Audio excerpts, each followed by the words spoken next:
to the enemy. Words have power, but actions speak louder. Pretend to be free till you die a slave, a soldier in the desert searching for a ghost in the cave. For the corporation, I run out of patience, sick of seeing troops sink to die for your lives. Spending dollars in debt, we holler in protest till we have your arrest. We will not rest, and we know what you did that day. Kill your own citizens to advance your ways. All my real patriots stand up and say 9/11 was an inside job. Welcome back, guys. I'm going to get right back into it because I've only got a few more minutes in this final segment for this evening. And this is an important piece that destroys the hijacker myth on 9/11. Supposedly, the FBI reportedly found a red headband at the Pennsylvania crash site. Now, they reported that they found a red headband there. And this was significant because some of the reported phone calls from the planes described the hijackers as wearing red headbands. According to Jeremy Glick's wife, for example, who Jeremy Glick was a passenger on Flight 93, he reported that the Boeing 757's cockpit had been taken over by 3 Middle Eastern-looking men wearing red headbands. But former CIA agent Milt Bearden, who had helped train the Mujahideen fighters in Afghanistan, who became Al-Qaeda, pointed out that whereas Al-Qaeda is a Sunni organization, the red headband is uniquely a Shia adornment. Many of us remember that shortly after the invasion of Iraq, some leading figures of the Bush administration were unaware of the difference between Shia and Sunni Muslims. So it kind of makes you wonder who in the Bush administration wrote the script about the red headbands, because the Sunni hijackers of Al-Qaeda would not have been wearing a Shia adornment on their heads, considering they're at war with each other. That would be like a black guy going around in a Ku Klux Klan robe. You wouldn't see it. So, and yes, it's that drastic of a difference for the brain-dead Americans that don't know anything and that might hear this broadcast. Yes, it's that drastic. So I just can't picture that any of this would happen. And I could go on and on. Let's look at the World Trade Center. Let's not look at the hijackers for a second. Let's look at the World Trade Center. Horizontal ejections. Pieces of steel that weighed tens of thousands of tons, 30, 40,000 ton pieces of steel, ejected and thrown hundreds of feet, like as if someone picked it up like a stick and hurled it, embedded, sticking out of the side of high-rise buildings, 700, 800 feet away. Gravity cannot do that. And all these scientists, guys like Stephen Jones and the rest of I can't even remember the other, umpteen, a couple hundred scientists that have all, come out and said it, plus, everybody around the world. I'm sure there's other scientists that have seen it and just not come out and said it. But anyway, these guys all say the same thing. They've proven and shown using physics. You cannot have that. There is no power. There's no energy to account for gravitational, a gravitational force bringing down the towers. How does gravitational force shoot things horizontally? It doesn't. It's impossible. Explosive force would do that. In fact, explosive force is the only thing that explains horizontal ejections. Go watch a big Hollywood blockbuster movie. When they blow up a house, don't look at the roof. Look at the side walls of the building. Go after this broadcast. Go look up on Netflix or whatever on your hard drive, whatever you have.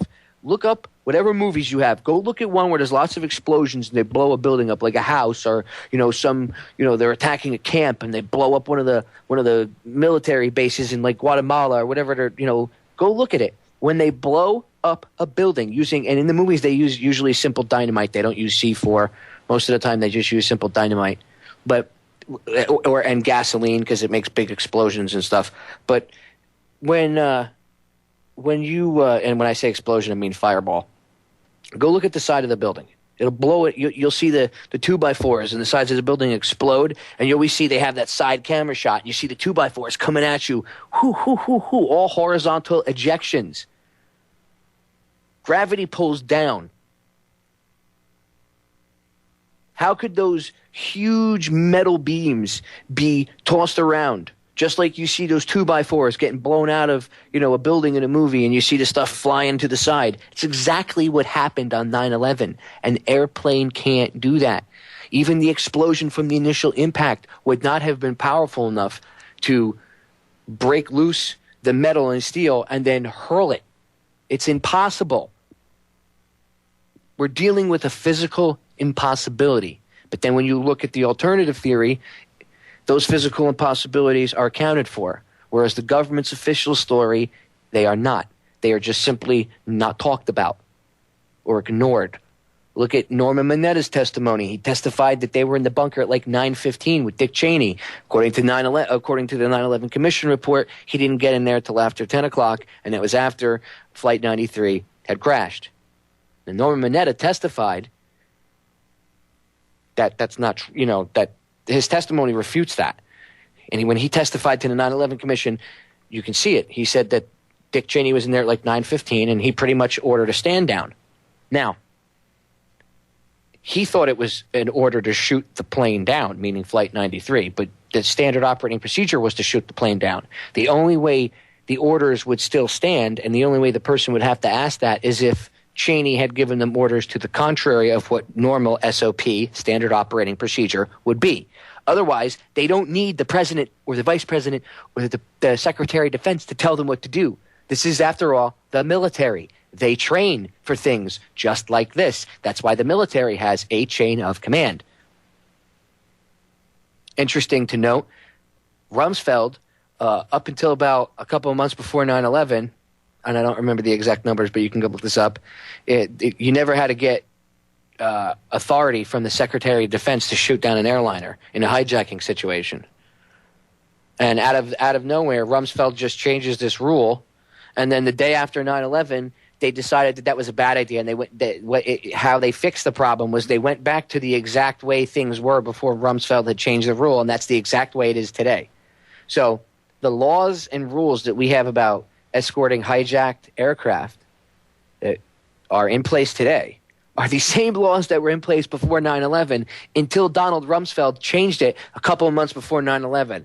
And then after 9/11 said, oops, that was a bad idea because I wasn't in my office. See, Rumsfeld conveniently wasn't around to get called. He wasn't around. You know where he was? He was outside on the Pentagon. He was helping carrying victims. He was being the hero of the day. And people could say, well, that's awesome, Popeye. How could you say something bad about that? Because he's the Secretary of Defense. That's not his job. It's not his job. His job was to be inside the bunker commanding the United States because we were at the military, because we were and organizing a defense, because he's part of the cabinet. It's not his job to be running around picking people up. In the military, you'd get scolded for crap like that. Even as a firefighter, you'd get scolded for crap like that. There's hundreds of other people out there. Why was Rumsfeld the one person that should have been in there saying, hey, shoot the plane down, because according to the law, the way they had changed it, and he's out on the field. Interesting. Before we go read Fletcher Prouty's book, JFK. He wrote 2 books, The Secret Team and JFK. When you read JFK, you'll see that the common myth that JFK stopped the Bay of Pigs invasion. He called off the air raid. That's a myth. He didn't call it off. The way it was set up was they needed a final go-ahead approval, and they needed it from Allen Dulles. And you know what? Just like on 9/11, when they needed approval from Rumsfeld to shoot down a plane, and he wasn't around to shoot it down, he wasn't around to give out the command to do it, okay? Just like on that day, same thing happened. He wasn't around. And because Allen Dulles wasn't around, they didn't launch the planes because they needed his final go-ahead. And Dulles just happened to not be in the office to answer the phone at the time that the raid was supposed to go on. Oh, he just happened not to be there.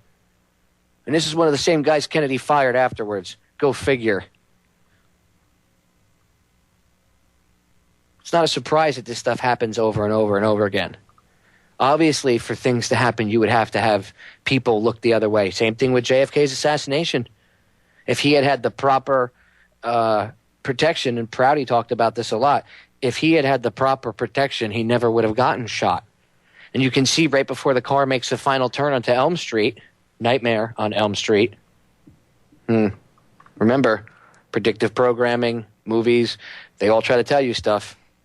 Anyway, before he made the turn onto Elm Street, as JFK turned onto Elm Street, the Secret Service was pulled off the back of his car. He had guys that should have been riding on the back. They would have made a shot from the back impossible. They would have been human shields. He should have had motorcycle riders all over the side of him to act as human shields. That's what those guys are. When the president's driving around, they have all the security around him. They're human shields. That's what they're for. They might look pretty in their uniforms and on their motorcycles, but that's what their job is. And none of that happened. And who secured the president? The Secret Service. Remember, all you need is one person at the top. That's bad. And everything goes to crap. This has been a great show. I will see you guys Friday. Same bat time. This is Sparta! Same bat channel. This has been Down the Rabbit Hole. I'm your host, Popeye from FederalJack.com. And you're listening to me on the Orion Talk Radio Network.